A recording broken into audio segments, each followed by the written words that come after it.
You are really going to want to see this one.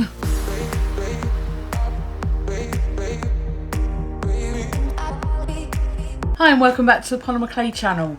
So today, as you can see, it is day, which makes a change because I normally film at night time. I am going to show you how to make a clock. Now I've made two clocks on my channel before now. One is right behind me here and one is in my kitchen.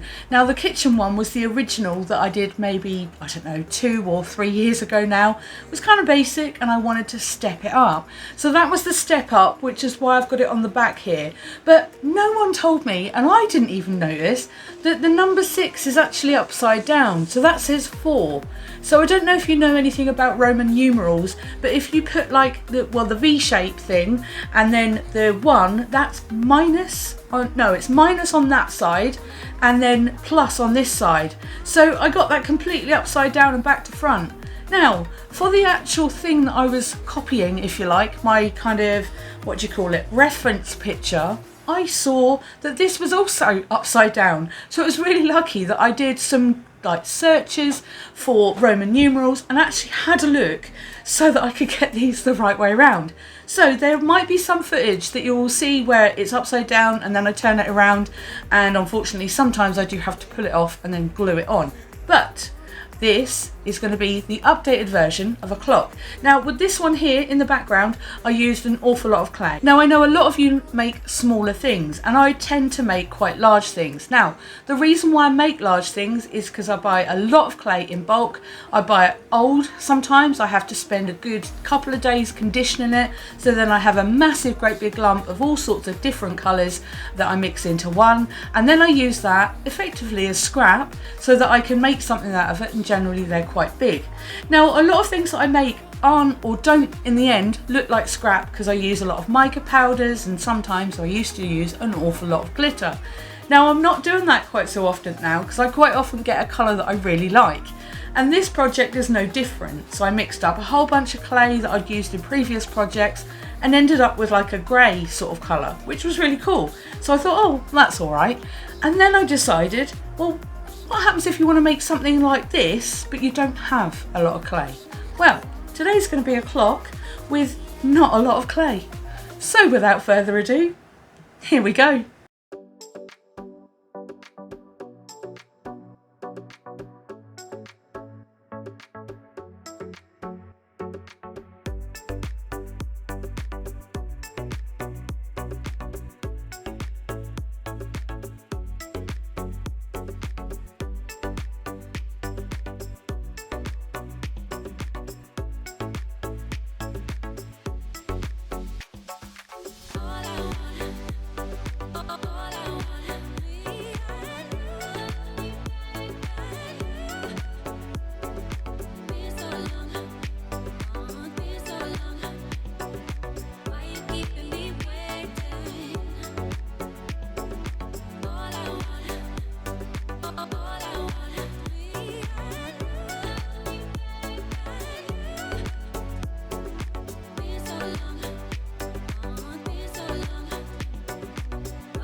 Thanks for watching the tutorial. So there's a couple of things I'd like to say first.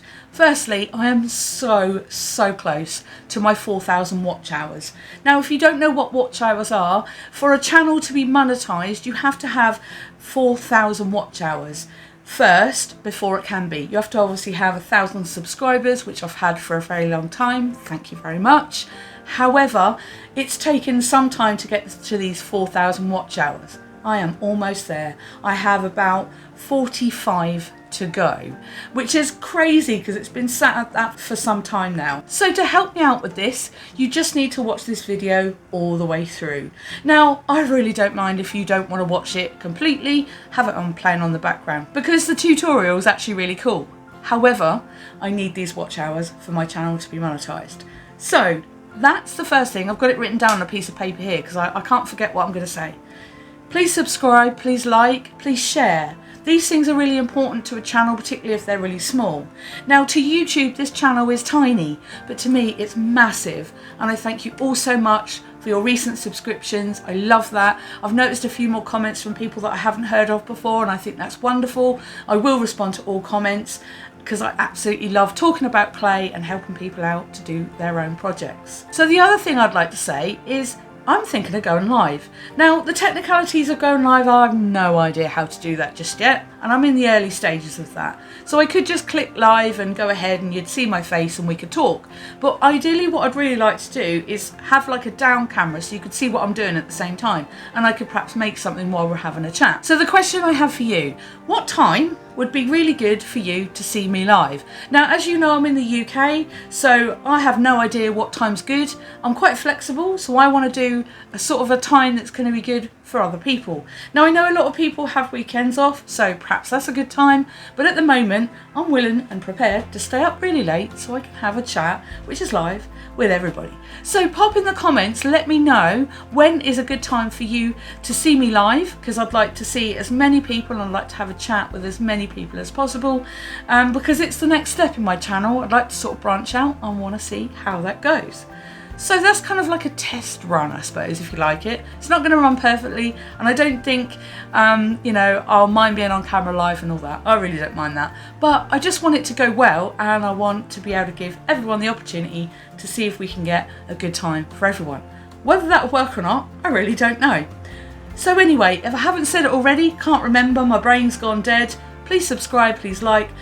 Comments are really great, and also if you can recommend my channel to other people, that would be great. You will also see a join button. Please hit that. It's like £1.99 or something. That will help me financially and will also help the channel, and then I won't have to keep buying old clay and recycling everything, which takes forever as far as I'm concerned.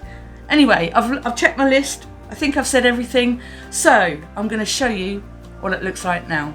Right, let me pick this up because it's actually ticking at the moment. So I'm going to hold it up straight and see exactly how it looks, and you're going to be able to see me through this, the whole thing. So I'm going to just step out a little bit. So here is the clock. Now, it's completely see-through, if you like. There's no clay there. And did that take me some time to work out? Yes, it did. Did I work on this for about a week? Yes, I did. So I'm going to show you up close like I normally do, so you can get a good look of this sort of the detail and how it actually looks. And as you can see, the clock is fully working because it is actually ticking, so I'm quite happy with that. I normally, when I make clocks, do leave it overnight just to make sure the hands of the clock don't get caught up and stop the clock or anything like that. And sometimes my decorations are quite deep, so they kind of get stuck, so I have to make sure that it's right beforehand. So let's just do a look all the way around. There are the cogs that you saw me make, and the numbers, and then of course the middle bit, which ideally wasn't supposed to be that. I didn't imagine this part being the middle originally. I was just making cogs, and I thought, what a cool idea, because that's like the centerpiece. I also made some of them look like screws. So what that is a tiny little ball that's squashed and then like a little cross on it, and it just looked like a screw. So it's really easy to do. And also some of them, which one here? So that one, for example, was a hole that I put in with a dotting tool, and then I filled it with a ball and then pressed it in. So it just gives it a kind of like, I don't know, sort of almost an industrial look. That's what I was going for. So here is the bottom part of it, and then the number that is actually the right way round. because this is 6. But if the 1 here was on the other side, that would be 4, because this is minus, I think. Anyway, I think that's how it is. But yeah, so all the way around here and then right the way at the top. Now I'm hoping this isn't flipped because that would really confuse everybody. But yeah, I'll make sure it isn't. So, and then closer to the middle part here, there is all the cogs all together. Now I popped out some of the middle part. So this middle part here, I may or may not keep this in the tutorial, we'll see. But it was a nightmare because if you look at the actual depth of this clock, this part here was really, really thick.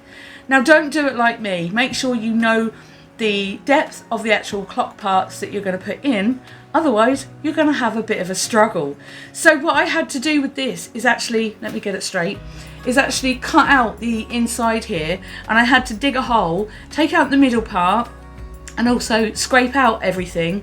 And then of course, what happened? Well, the long part of the clock, the sort of the mechanics, weren't long enough, and I thought, oh no, what am I doing? So anyway, what I had to do was bend the clock pieces, the first hands, and I had to give them kind of like a right angle on both sides and stack it so that it then popped up enough for the hands to be able to tick.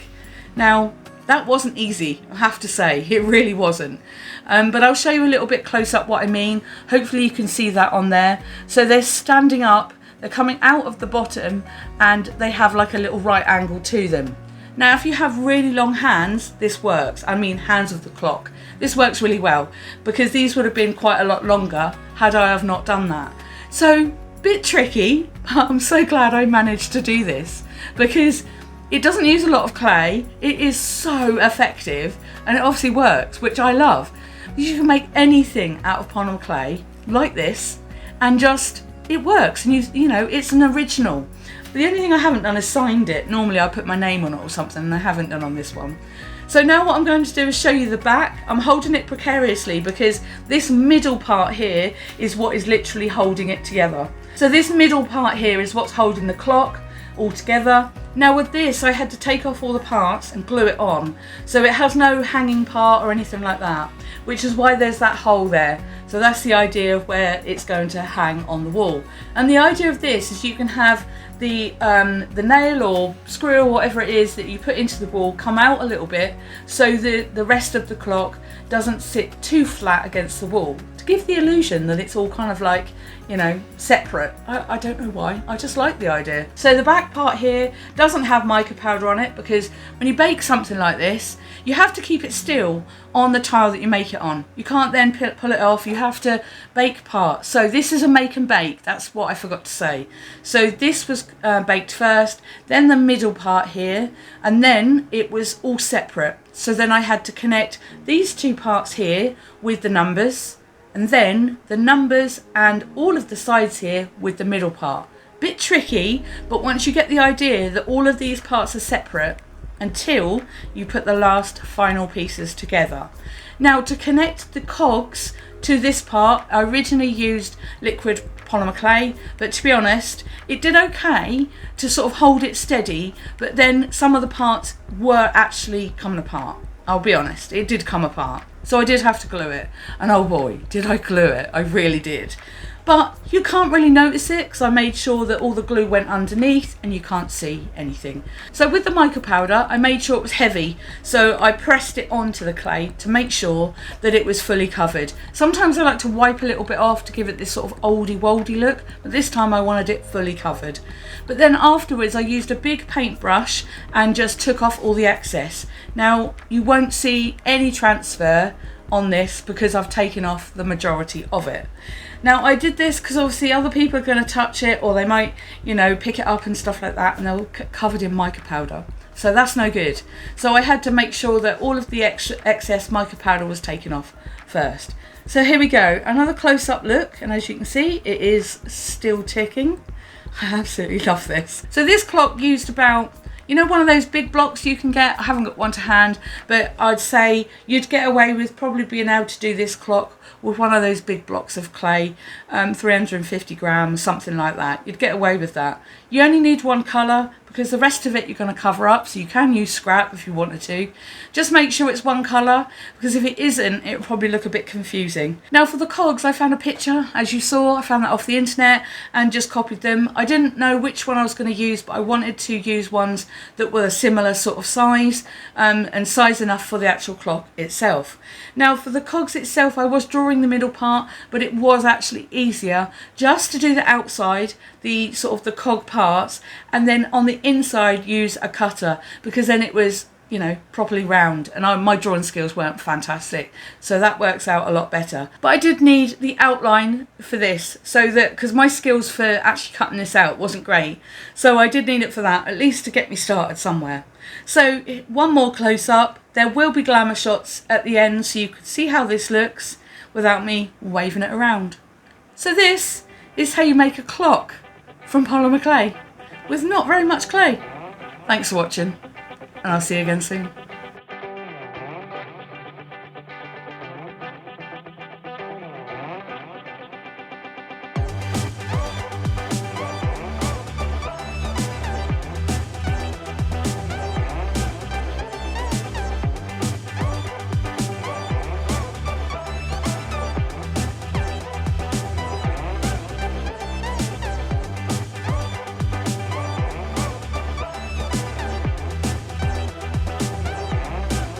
Staying alive, staying alive. Right, where are we at? Where are we? What are we doing? So, to be able to help me out with that, you just need to watch this video. Ooh, wobbly. When you bake something like this, I keep having to move my hands because the clock's ticking. Now, with the so this but I did need the what you call it? Oh, there we go. Oh, I forgot. Ooh, as a side note, I had so many of these cogs. I made some magnets. Look at this one and that one. So you just put some magnets on. Now these come from Amazon, these tiny little things. So I've got a couple of magnets out of it as well, because there was a point where I just sort of threw them all on and I was like, oh my god, this looks rubbish. Yeah, I went overboard at one point. I wanted the clock to look like it was all stacked up with cogs, but it just didn't work out that way. It didn't look right. So yeah, I've got some, you know, stuff. And yeah, if this is good, this is a blooper obviously, because I'm just waffling on like a crazy. But yeah, if you can look right close right there, I don't know if you can see it. Let's do that. There you go. Oh, hold on. Out of fashion, in fashion. Here we go. And yeah, there's a good look of the kind of like screw looking type thing right there. And this is a good example of the part here where I put the dotting tool in, pressed it right in, and then put a ball in and then press that. I kind of just gives it sort of like a, I don't know, like an industrial look, I guess. I don't know. Now, you're never going to see this ever. No, you're not going to see this in my, you're not going to see this in the background based on the fact that this is a present. Yeah. Did I tell you to subscribe? Let's see what else is on here. To like, comment, join, all those things, because I'm great. You know, this is a pint. I think this is the equivalent to a pint. I can tell you what that is in litres for anyone else, but I don't know conversion rates, but this is very big, and it's got a very nice strong coffee in it, as you can tell. I've talked quite a bit today. Let me know in the comments what you think, and also what you'd want to see. So give me some ideas. There's, you know, if someone's stuck with something and think, oh, how the hell do I do that? I'm sorry, how the heck do I do that? The other thing I wanted to say was, you remember this plant? Well, you won't remember because it's big now. This plant here had a purple pot. Now my purple pot plant, ooh, that's a tongue twister. My purple pot plant is still popular and people are still watching it. So if you watch this and get this far in the tutorial, obviously, and me yabbering on, that is the plant. It outgrew the purple pot, so I've got to make another one. I'll see you later.